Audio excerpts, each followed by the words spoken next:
Hello students, good morning. तो अपन ने राष्ट्रीय आय है उसकी अवधारणाएं पढ़ी हैं। चैप्टर काफ़ी इम्पोर्टेंट है, सो ध्यान से आपने पढ़ा होगा। अभी अपन आज जो देख रहे हैं वो देख रहे हैं उसी यूनिट में राष्ट्रीय आय का मापन। राष्ट्रीय आय का मापन कैसे मापते हैं राष्ट्रीय आय? राष्ट्रीय आय के मापन की अलग अलग रीतियां हैं। मुख्यतः इसके मापन की 3 रीतियां प्रयोग में ली जाती हैं। ठीक है, कौन कौन सी रीति हैं? वो रीतियां समझने से पहले मैं वो जो मापन का मैटर है वो एक छोटे से एग्जाम्पल से आपको समझा रहा हूँ तीनों रीतियों का। 3 रीतियाँ कौन कौन सी हैं? एक तो है फर्स्ट उत्पादन विधि, जिसको हम बोलते हैं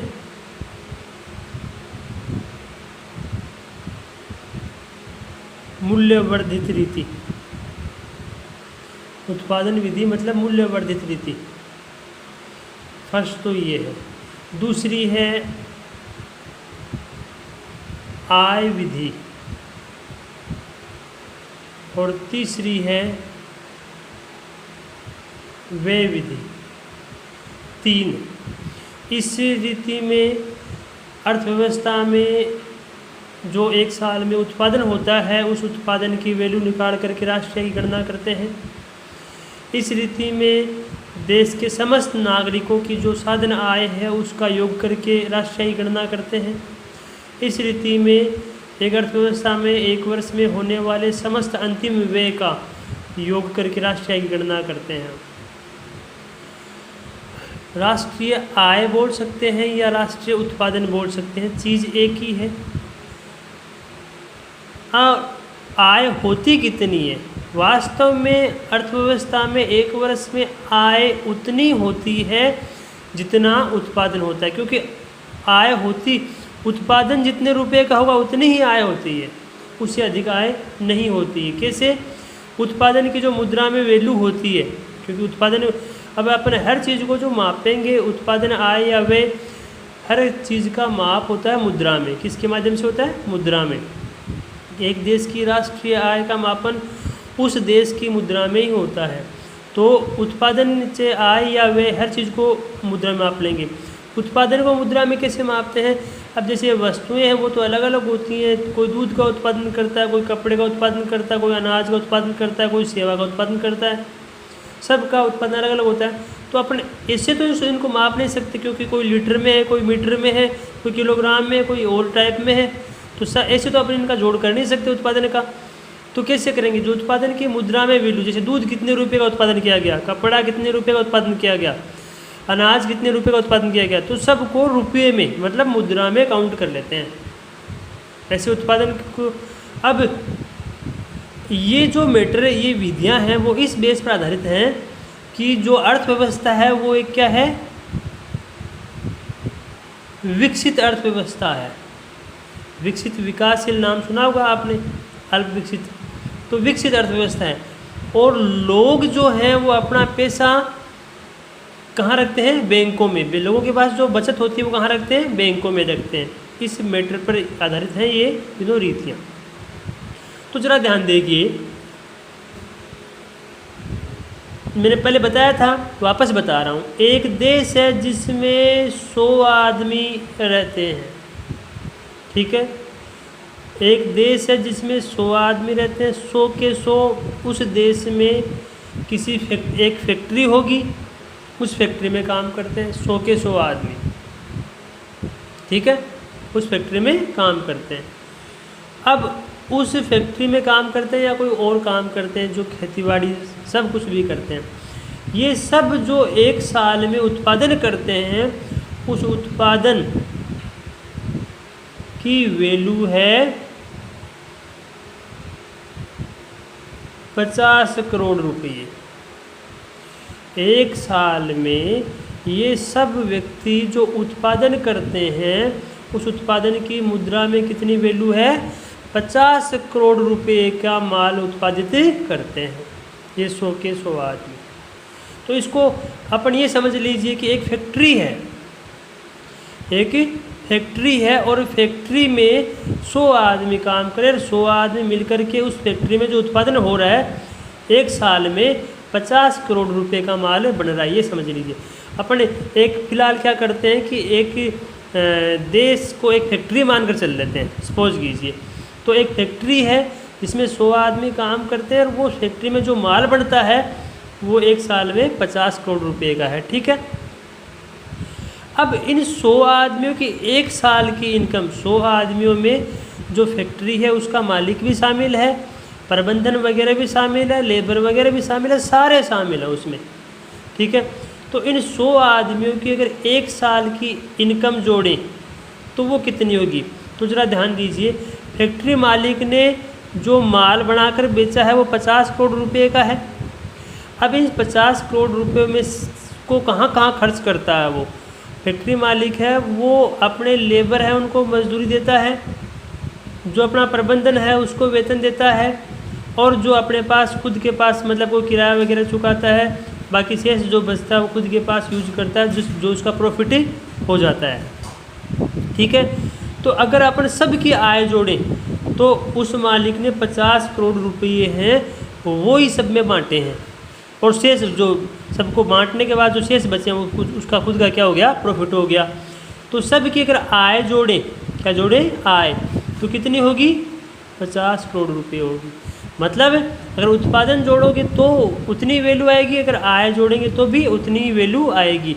यहाँ अपन सरकार को शामिल नहीं कर रहे हैं, ठीक है, क्योंकि सरकार शामिल नहीं करे तो भी टैक्स वगैरह का भी कोई लफड़ा नहीं है। अब ये 100 आदमी हैं, वो वे कितने करते हैं, इनकी आय है 50 करोड़ रुपए। वे कई प्रकार का होता है, जैसे अपन ने जीडीपी का फॉर्मूला पढ़ा था, उसमें अपन ने पढ़ा था उपभोग व्यय प्लस निवेश व्यय, सरकारी व्यय, निर्यात व्यय। तो अपन यहाँ पे ये मान के चलते हैं कि आयात निर्यात का लफड़ा होता नहीं है कि भाई विदेशों से कोई माल लाना ले जाना नहीं होता है, आयात निर्यात नहीं होता है, विदेशों से कोई लेन देन नहीं होता है, सरकार है नहीं। तो वो 2 व्यय खत्म हो गए, कौन से, सरकारी व्यय और निर्यात व्यय, वो तो खत्म हो गए। अब 2 व्यय बचे हैं, एक तो उपभोग व्यय बचा, एक निवेश व्यय बचा। तो ये जो 100 लोग हैं, 50 करोड़ में से सपोज कीजिए कि 30 करोड़ रुपये हैं वो तो उपभोग कर लेते हैं, क्या कर लेते हैं, उपभोग कर लेते हैं। तो ये तो उपभोग व्यय हो गया। बचे कितने, 20 करोड़ रुपये। ये क्या है, सेविंग है। 20 करोड़ रुपये क्या है, इनकी सेविंग है, बचत है। बचत का क्या करते हैं, सेविंग है, वो इसको कौन यूज करता है, एक अर्थव्यवस्था में जो निवेश करने वाले, अब जो बिजनेस करने वाले हैं, तो बिजनेस में भी क्या होता है कि पैसे की ज़रूरत पड़ती है, और पैसे की ज़रूरत पड़ती है तो ये जो बचा हुआ पैसा है वो बिजनेस में लग जाता है। यानी ये 20 करोड़ रुपए क्या हो गया, निवेश व्यय हो गया। तो टोटल कितना हो गया, 50 करोड़ रुपये कुल व्यय हो गया। कौन सा व्यय हो गया, कुल व्यय हो गया। तो ये अगर व्यय देखें अपन कुल व्यय, तो भी कितना होगा, 50 करोड़ होगा। तो या तो क्या करते हैं कि उत्पादन को जोड़ दो, ये है उत्पादन रीति जिसमें उत्पादन को जोड़ते हैं। अगर सबकी आय जोड़ेंगे तो वो आय रीति है, और अगर सबका व्यय जोड़ेंगे तो वो व्यय रीति है। 3 रीतियाँ हैं, ठीक है, आय, उत्पादन और व्यय रीति। उत्पादन का मतलब होता है मूल्यवर्धी करना, उत्पादन का मतलब मूल्यवर्धी भी होता है। उत्पादन का मतलब ये देखो मूल्यवर्धित। तो मूल्यवर्धी कैसे होता है उत्पादन का मतलब, जैसे एक सिंपल खाती के पास एक सिंपल सी लकड़ी होती है, मतलब लकड़ी की जो पेड़ की तना होता है, वो क्या करता है, उसको चीर फाड़ काट पीट करके और उससे पलंग बना देता है, मेज बना देता है, चेयर बना देता है। लकड़ी तो कन्वर्ट हुई ना, लकड़ी का तो रूप बदला ना। परंतु उस लकड़ी का रूप बदलते ही मतलब उसने उत्पादन किया है, मतलब उसमें उपयोगिता पैदा कर दी उसने, परंतु ऐसा करते हुए उस लकड़ी की कीमत बढ़ जाएगी। जो लकड़ी 5,000 की थी वो 20,000 की बन जाएगी, उसका रूप बदलते ही। कहने का मतलब क्या हुआ कि इसने उत्पादन किया। उत्पादन का मतलब है, उत्पादन का मतलब चीज़ों की कीमत बढ़ाना। उत्पादन का मतलब चीज़ों की कीमत बढ़ाना। एक फैक्ट्री है, वो कपास खरीदती है, कपास खरीद करके और उससे कपड़ा बनाती है, तो वो उत्पादन कर रही है। साथ में उस उत्पादन का मतलब क्या हुआ, वो जो कपास था उसकी कीमत बढ़ा रही है। जो 1,000 रुपये का माल था वो 50,000 रुपये का बना रही है। ठीक है ना। तो उत्पादन का मतलब होता है कीमत वृद्धि करना। एक आपके पास लोहे का नॉर्मल सा टुकड़ा है, ठीक है, 50 रुपये का भी टुकड़ा नहीं है वो, एक 50 रुपये का आपके पास लोहे का टुकड़ा है। आप एक लोहार के पास लेकर जाते हो, लोहार उसको गर्म करता है, कूटता पीटता है और फिर उससे कोई औजार बना देता है। औजार बनते ही वो जो 50 रुपये का लोहे का टुकड़ा था वो 400 रुपये का बन गया या 200 रुपये का बन गया। तो यहाँ पर लोहार ने क्या किया, उत्पादन किया है उसने, है ना। मतलब उत्पादन का मतलब होता है उपयोगिता बढ़ाना। तो उसने लोहे के टुकड़े की उपयोगिता बढ़ा दी है और ऐसा करते ही उसकी कीमत भी बढ़ गई। तो कहने का मतलब क्या हुआ कि उत्पादन का मतलब मूल्यवर्धित, मूल्यवर्धी है। तो उत्पादन रीति को मूल्यवर्धित रीति भी बोलते हैं, ठीक है, वैल्यू एडेड। सो अब अगर अपन तीनों रीतियों की बात करें तो फर्स्ट रीति क्या है, उत्पादन रीति। इस रीति के अकॉर्डिंग राष्ट्रीय आय की गणना करनी है तो कैसे करते हैं। तो एक अर्थव्यवस्था में उत्पादन करने वाले 3 क्षेत्र होते हैं, प्राथमिक क्षेत्र, द्वितीय क्षेत्र, तृतीय क्षेत्र। प्राथमिक, द्वितीयक और तृतीय क्षेत्र, ठीक है। इसमें तो कृषि, पशुपालन, जो वनस्पतियां हैं, खनिज पदार्थ हैं, मछली पालन है, जो भी प्राकृतिक काम धंधे हैं वो सारे प्राथमिक क्षेत्र में आते हैं। समस्त प्रकार के जो उद्योग धंधे हैं, इंडस्ट्री है, वो द्वितीय क्षेत्र में आते हैं। और समस्त प्रकार की जो सेवाएं हैं, बैंक है, परिवहन है, बीमा है, डॉक्टर है, अध्यापक है, वकील है, सभी प्रकार की जो सेवाएं हैं वो तृतीय क्षेत्र में आती हैं। तो उत्पादन करने वाले अर्थव्यवस्था में 3 क्षेत्र होते हैं, ठीक है। तीनों क्षेत्र एक साल में जो वस्तुओं और सेवाओं का उत्पादन करते हैं वो उस उत्पादन की गणना करते हैं। कौन सा उत्पादन, अंतिम उत्पादन।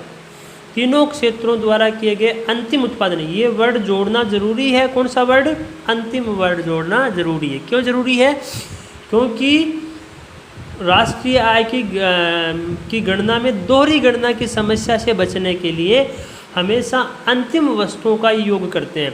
अब अंतिम वस्तुएं क्या होती हैं ये अपन पहले पढ़ चुके हैं। वापस आपको बता दूं कि जिस वस्तु को प्रयोग ही किया जाए, उपयोग में ही लिया जाए, जिस वस्तु के स्वरूप में और कोई बदलाव संभव नहीं हो, वो अंतिम वस्तु है। जैसे गेहूँ से आटा बना और आटे से बिस्किट बन गया, अपना तो बिस्किट से और कुछ नहीं बनेगा। बिस्किट को अपन अंतिम वस्तु बोल सकते हैं। कपास से सूत बना, धागा बना, धागे से कपड़ा बना, कपड़े से शर्ट बन गया, शर्ट से क्या बनेगा, और शर्ट से कुछ नहीं बनेगा। तो शर्ट क्या है, अंतिम वस्तु है कि नहीं। तो यहाँ अंतिम वस्तुओं का जो उत्पादन होता है एक देश में, उन अंतिम वस्तुओं का योग करके, मतलब प्रत्येक क्षेत्र द्वारा अंतिम उत्पादन का योग करके बाजार भाव पर योग कर लेते हैं।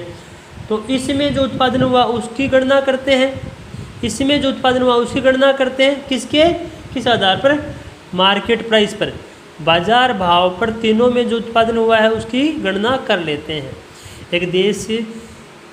एक देश में ये जो तीनों क्षेत्र हैं, उन तीनों क्षेत्रों में जो उत्पादन हुआ है उसको बाजार भाव पर गणना कर लेते हैं। और फिर तीनों का अगर जोड़ करते हैं तो जोड़ क्या आता है, जीडीपी आ जाएगा। कौन से भाव पर, बाजार भाव पर, मार्केट प्राइस पर क्या आ जाएगा, जीडीपी आ जाएगा। और जीडीपी से राष्ट्रीय आय की गणना कैसे करते हैं, राष्ट्रीय आय को क्या बोलते हैं? NNPFC, यही राष्ट्रीय आय होती है, मैंने आपको बताया था। तो जीडीपी निकालने के बाद कैसे करते हैं? NNPFC बराबर GDP MP, ये तो अपने निकाल लिया। कैसे निकाला? इसमें जोड़ते हैं, सबसे पहले तो घटा देते हैं। ये ग्रोस है, सकल कुल है, ये क्या होती है? शुद्ध। तो पहला काम तो करते हैं, डेप्रिसिएशन क्या कर दो? लेस कर दो। डेप्रिसिएशन लेस करते ही जो जी है वो क्या बन जाएगा? एन बन जाएगा, मतलब सकल क्या बन जाएगा? शुद्ध बन जाएगा, ग्रोस नेट बन जाएगा। और फिर इसमें विदेशों वाली आय है वो जोड़ देते हैं, क्योंकि राष्ट्रीय आय में वो जुड़ती है। वो जोड़ते ही वो जो डी है, डोमेस्टिक है, वो क्या बन जाएगा? नेशनल बन जाएगा। और फिर ये मार्केट प्राइस पर है, जबकि निकालते किस पर है? Factor cost per. राष्ट्रीय आय फैक्टर कॉस्ट पर होती है, इसलिए इसमें से NIT, नेट इनडायरेक्ट टैक्स क्या कर देते हैं? लेस कर देते हैं। ऐसा करते ही GDP MP क्या बन जाएगी? NNPFC, मतलब NI, नेशनल इनकम है, वो बन जाएगी। सावधान इतनी रखनी है इस रीति में कि केवल अंतिम उत्पादन को ही जोड़ना होता है, अंतिम उत्पादन को। और दूसरी बात, उत्पादन का वह भाग जो स्वउपभोग के लिए रखा गया है उसका अनुमान भी लगाना होता है। छोटे मोटे जो खुद के छोटे मोटे रोजगार होते हैं, स्वरोजगार होते हैं, उनसे प्राप्त आय का अनुमान भी लगाना होता है। तो इस रीति की सावधानियां भी हैं। रीति को समझिए, बहुत इजी है, बस थोड़ा सा ध्यान देना है आपको कि पहले तो अर्थव्यवस्था को प्रमुख उत्पादन क्षेत्रों में विभक्त करते हैं, प्राथमिक, द्वितीयक और तृतीयक। फिर प्रत्येक क्षेत्र द्वारा एक वर्ष में किए गए अंतिम उत्पादन की बाजार मूल्यों पर क्या करते हैं? गणना करते हैं। ठीक है, प्रत्येक क्षेत्र का जो उत्पादन है उसकी बाजार भाव पर गणना करके उसका योग करते हैं, फिर क्या निकाल देते हैं? GDP MP निकाल देते हैं, जिसमें से डेप्रिसिएशन घटाकर विदेशों से प्राप्त साधन आय, शुद्ध साधन आय जोड़ते हैं और शुद्ध अप्रत्यक्ष कर घटा करके राष्ट्रीय आय की गणना की जाती है। ये शब्दों में इस टाइप से अपन इसको लिखेंगे। क्यों? ये तो थी उत्पादन रीति, दूसरी है आय रीति।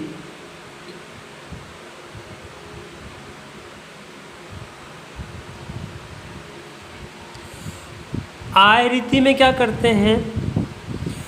एक अर्थव्यवस्था के जो सभी, एक देश के सभी जो नागरिक हैं उनकी आयों को जोड़ते हैं। अब वो सभी नागरिक हैं वो आय किस किस रूप में प्राप्त करते हैं? जैसे कोई ज़मीन या भूमि का मालिक है, उसे मिलता है लगान या किराया, लगान या किराया एक देश के नागरिकों को, इसको जोड़ा। प्लस जो मज़दूर हैं, जो नौकरी करते हैं, उनको मजदूरी या वेतन मिलता है, उसको जोड़ते हैं। प्लस कोई पूंजीपति है, उसको जो ब्याज मिलता है उसको जोड़ते हैं। प्लस कई लोग बिजनेस करते हैं, उनको जो लाभ मिलता है और लाभांश, लाभ या लाभांश। लाभांश का मतलब क्या हुआ कि जैसे मैंने कंपनियों के शेयर खरीदे हैं, मतलब अंश पत्र वगैरह खरीदे हैं, और उसकी वजह से मुझे प्रॉफिट का जो हिस्सा मिलेगा वो क्या है? लाभांश, वो जोड़ेंगे। प्लस मिश्रित आय, क्या है? मिश्रित आय। ये मिश्रित आय क्या होती है? कुछ लोग ऐसे होते हैं जिनके छोटे मोटे काम धंधे होते हैं, जैसे कोई चाय की दुकान हुई, कोई बुक्स की दुकान हुई, कोई समोसे कचौरी की दुकान हुई, कोई पान पुड़िया की दुकान हुई। ये छोटे मोटे स्वरोजगार हैं जिनमें मालिक भी वही है, मजदूर भी वही है, पूंजीपति भी वही है, सब वही है, वही काम कर रहा है। इसलिए सारी आय मिक्स हो जाती हैं। जब कोई खेती काम करता है तो खेती वाली आय भी क्या हो जाएगी? मिश्रित आय में शामिल हो जाएगी।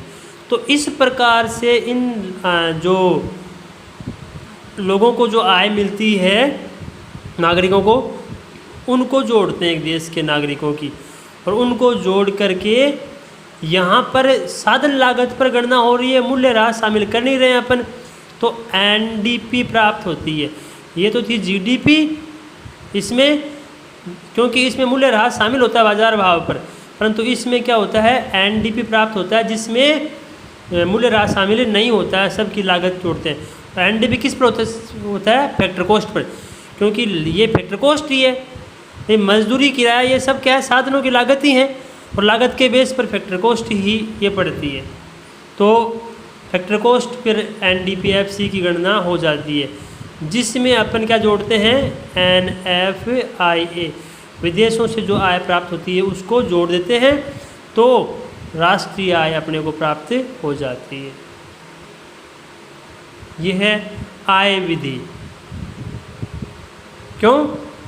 अब इसको मैं आपको उसमें दिखा देता हूँ। देखिए, एक देश में जितने मूल्य का उत्पादन होता है उस देश के नागरिकों की कुल आय भी उतनी होती है। मतलब जितना रुपये का उत्पादन होगा उतनी ही उन देश के नागरिकों की क्या होगी? आय होगी। उत्पादन का माप मुद्रा में होता है तथा उत्पादन में प्रयुक्त साधन, कौन कौन साधन काम लेते हैं? भूमि, श्रम, पूंजी, संगठन और साहस में उत्पादन की बिक्री से प्राप्त राशि को वितरित करने पर वह उनकी आय बन जाती है। भाई जो उत्पादन करते हैं फर्म में, एक देश में जो उत्पादन होता है उसको बाज़ार में बेचते हैं तो उसकी कीमत मिलती है मुद्रा में, ठीक है। अब उत्पादन में साधन कहाँ में लेते हैं? कौन कौन से? भूमि, श्रम, पूंजी वगैरह। ये साधन कौन है? लोग जो उस देश के नागरिक हैं वही इन साधनों के रूप में काम करते हैं। तो उत्पादन से जो आय मिलती है, पैसे मिलते हैं, वो इसको किराया, इसको मजदूरी, इसको ब्याज, इसको वेतन, इसको लाभ, सबको इस टाइप में बंट जाएगा, है ना। उत्पादन से प्राप्त जो राशि है वो राशि इन सब साधनों की आय के रूप में बंट जाती है ना, आय बन जाती है। एक देश के लोगों की जितनी आय होती है उस सीमा तक ही वो व्यय कर सकते हैं। मतलब किसी देश के लोग कितना व्यय कर सकते हैं? जितनी उनकी आय होती है। अतः अपन ये कह सकते हैं कि कुल राष्ट्रीय उत्पादन बराबर कुल राष्ट्रीय आय बराबर कुल राष्ट्रीय व्यय। मतलब जितना राष्ट्र में उत्पादन होता है उतनी आय होती है और उतना ही क्या होता है? व्यय होता है। अतः एक देश की राष्ट्रीय आय का मापन 3 रीतियों द्वारा किया जा सकता है।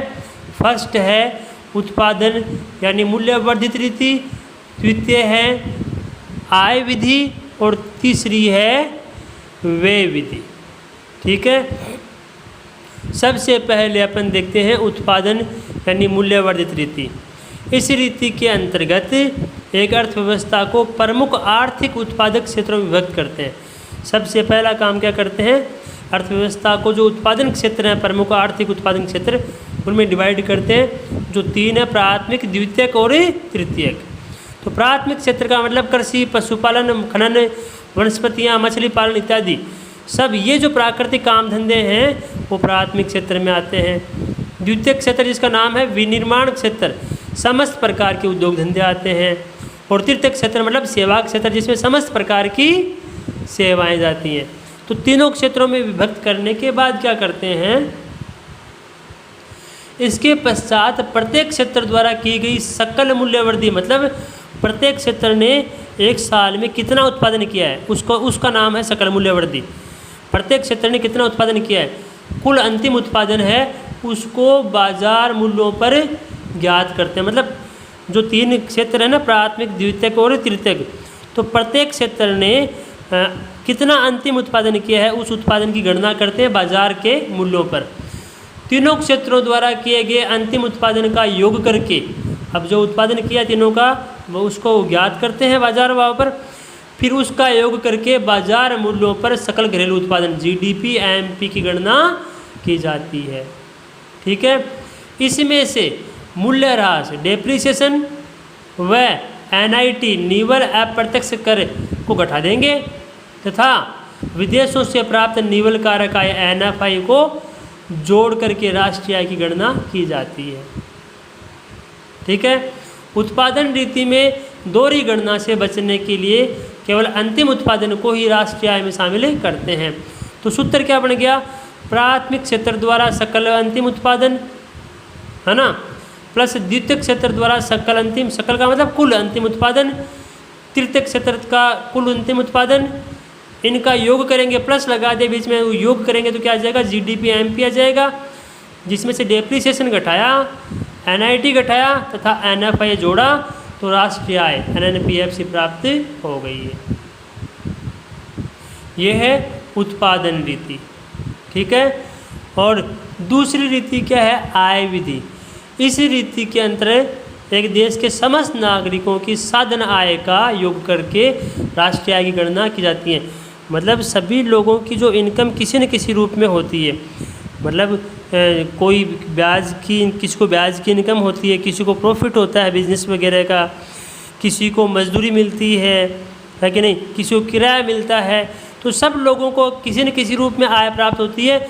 इस प्रकार से सब लोगों की जो इनकम है, कमाई की इनकम है, उसको जोड़ते हैं, साधन आय का योग करके राष्ट्रीय आय की गणना की जाती है। एक देश में नागरिक जो है वो लगान, मजदूरी, ब्याज, वेतन, लाभ तथा मिश्रित आय के रूप में साधन आय अर्जित करते हैं। मतलब एक देश के जो नागरिक है वो इन रूपों में आय प्राप्त करते हैं, जिसका योग करने पर साधन लागत पर निव्वल घरेलू उत्पादन एनडीपीएफ से प्राप्त होता है। इसमें विदेशों से प्राप्त शुद्ध साधन आय एनएफआईए जोड़ करके राष्ट्रीय आय की गणना की जाती है।